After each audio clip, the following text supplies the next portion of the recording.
se eu te dissesse que os aliados enganaram as divisões de elite de Hitler com um exército de mentira, cheio de tanques infláveis e caixas de som gigantes?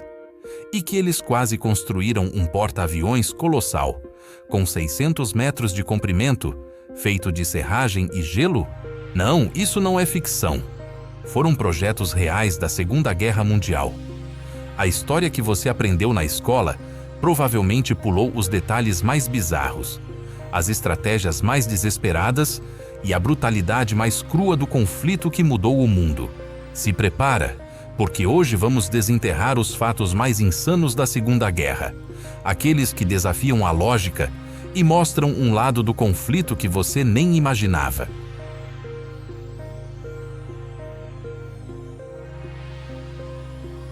1. A Guerra da Ilusão. Em 1944, depois do desembarque do dia D, os aliados precisavam de uma vantagem para confundir o alto comando alemão na Europa. A solução foi uma das unidades mais criativas e secretas da guerra, a 23ª Tropa Especial, que ficou mais conhecida como o Exército Fantasma. Com pouco mais de 1000 homens, muitos deles artistas, designers e atores, a missão deles não era lutar, mas sim enganar. Eles usavam tanques de borracha que podiam ser inflados em minutos e carregados por 4 soldados. De longe, para um avião de reconhecimento, parecia uma divisão blindada pronta para atacar. Para completar a farsa, eles tinham alto-falantes gigantes que tocavam sons de movimentação de tropas e construção de pontes a quilômetros de distância. Transmissões de rádio falsas e até atores se passando por generais em cidades próximas ajudavam no teatro. O Exército Fantasma realizou mais de 20 operações de engano, fazendo os alemães moverem tropas para longe dos ataques reais.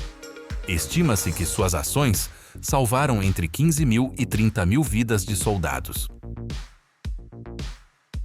Mas a ilusão não parava por aí. A inteligência britânica era mestre na desinformação.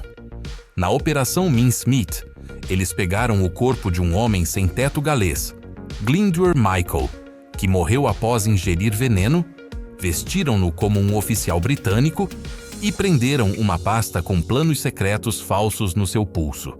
O corpo foi largado na costa da Espanha, onde espiões alemães o encontrariam. Os documentos forjados diziam que os aliados invadiriam a Grécia e a Sardenha, e não a Sicília. O plano funcionou perfeitamente, fazendo com que Hitler desviasse tropas cruciais do verdadeiro alvo. E para o dia D, a enganação foi ainda maior. Além de outras táticas, os aliados lançaram bonecos de paraquedistas, apelidados de Rupert. Esses bonecos vinham com dispositivos que simulavam sons de tiros quando chegavam ao chão. Eles foram lançados longe das praias reais do desembarque, criando a impressão de múltiplos pontos de invasão e espalhando o caos entre as defesas alemãs. Armas que desafiaram a lógica. Se a guerra de mentira já parece estranha, os projetos de engenharia beiravam o absurdo. O mais ousado talvez tenha sido o projeto Habakkuk. Com os submarinos e U-boats alemães afundando navios no Atlântico, os aliados precisavam de bases aéreas no meio do oceano. Como o aço era escasso, o inventor Geoffrey Pike teve uma ideia maluca: usar gelo. Mas não era um gelo qualquer. Ele desenvolveu o picrete, uma mistura de polpa de madeira com água que, quando congelada, ficava incrivelmente resistente e demorava muito para derreter. O plano era construir um porta-aviões de 600 metros de comprimento com esse material. Um protótipo menor foi construído em um lago no Canadá e provou que a ideia não era totalmente louca.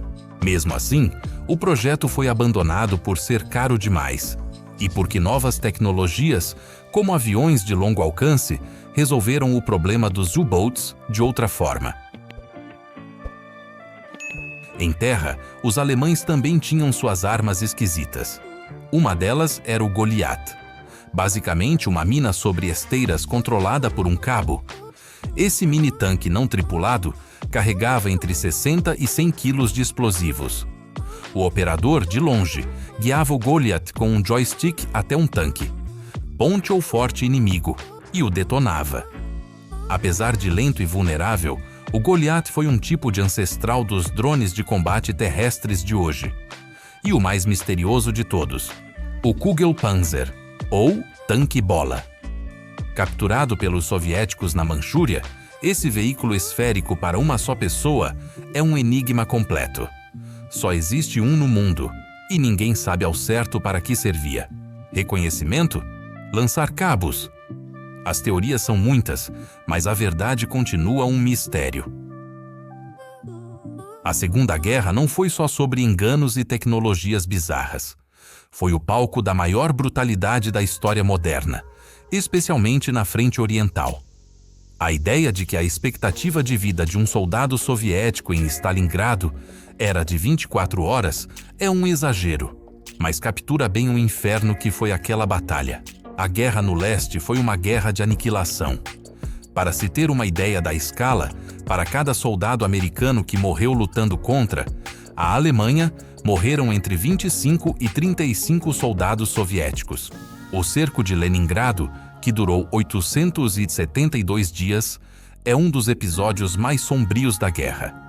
A cidade foi isolada por alemães e finlandeses, com o objetivo de matar a população de fome.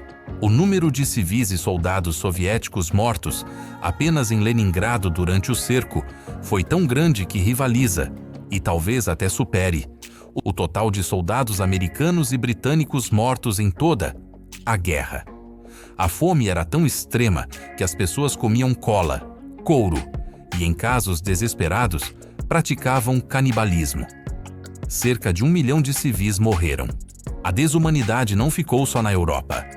No Pacífico, o massacre de Nanquim, ocorrido em 1937 durante a Segunda Guerra Sino-Japonesa, viu o exército imperial japonês matar centenas de milhares de civis e soldados chineses, com estimativas que variam de 200 mil a 300 mil mortos, em meio a uma violência generalizada. E mesmo nos países que se viam como defensores da liberdade, o preconceito levou a atos terríveis. Nos Estados Unidos, após o ataque a Pearl Harbor, o presidente Roosevelt assinou a Ordem Executiva 9066. Isso levou à prisão de cerca de 120 mil pessoas, de ascendência japonesa, a maioria cidadãos americanos em campos de internamento por mais de 3 anos. Alguns historiadores e ativistas hoje se referem a esses locais como campos de concentração, destacando a polêmica sobre o termo. Para manter os soldados lutando em condições desumanas, a química também foi usada. As forças alemãs distribuíram dezenas de milhões de pílulas de Pervitin, uma forma de metanfetamina, para manter suas tropas acordadas por dias, sem fome e com uma sensação de euforia. Esses fatos mostram que a história é muito mais complexa e chocante do que a gente imagina. Se você curte desvendar esses capítulos ocultos do passado, já deixa o seu like e se inscreve no canal, para não perder os próximos vídeos. Qual desses fatos te deixou mais chocado? O porta-aviões de gelo, o exército fantasma ou a brutalidade da frente oriental? Comenta aqui embaixo. 4. Legados inesperados da guerra.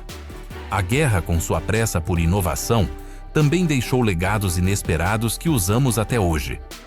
O forno de micro-ondas, por exemplo, nasceu de um acidente. Em 1945, o engenheiro Percy Spencer estava trabalhando com tecnologia de radar, quando percebeu que uma barra de chocolate no seu bolso tinha derretido. Ele entendeu que as micro-ondas podiam aquecer comida. Os primeiros fornos comerciais surgiram logo depois, mas a versão doméstica que conhecemos só se popularizou décadas mais tarde. A caneta esferográfica também se tornou popular por uma necessidade militar. As canetas tinteiro, que os pilotos usavam em grandes altitudes, vazavam ou congelavam. A invenção de Laszlo Biró, com uma pequena esfera que aplicava uma tinta mais grossa, era bem mais confiável e foi adotada para uso em voos. E numa das maiores ironias da história, o sobrinho de Adolf Hitler lutou contra ele. William Hitler, filho do meio-irmão de Adolf, não se dava bem com o tio e acabou se mudando para os Estados Unidos. Durante a guerra, ele se alistou na Marinha Americana e serviu como assistente de farmácia. Ele foi ferido em combate e recebeu a Medalha do Coração Púrpura. Depois da guerra, ele mudou seu sobrenome para Stuart Houston e viveu uma vida anônima, longe do legado do tio. Da genialidade dos tanques infláveis à loucura de um porta-aviões de gelo, da brutalidade calculada de um cerco que matou 1 milhão de pessoas, à ironia do sobrinho de Hitler lutando pelos aliados. A Segunda Guerra Mundial foi muito mais do que uma série de batalhas. Foi um caldeirão de engenhosidade, desespero, crueldade e acaso, que moldou o mundo de maneiras que ainda estamos descobrindo. A história que aprendemos na escola é só o começo. Os fatos mais insanos são aqueles que nos obrigam a olhar para o passado e questionar tudo o que achávamos que sabíamos.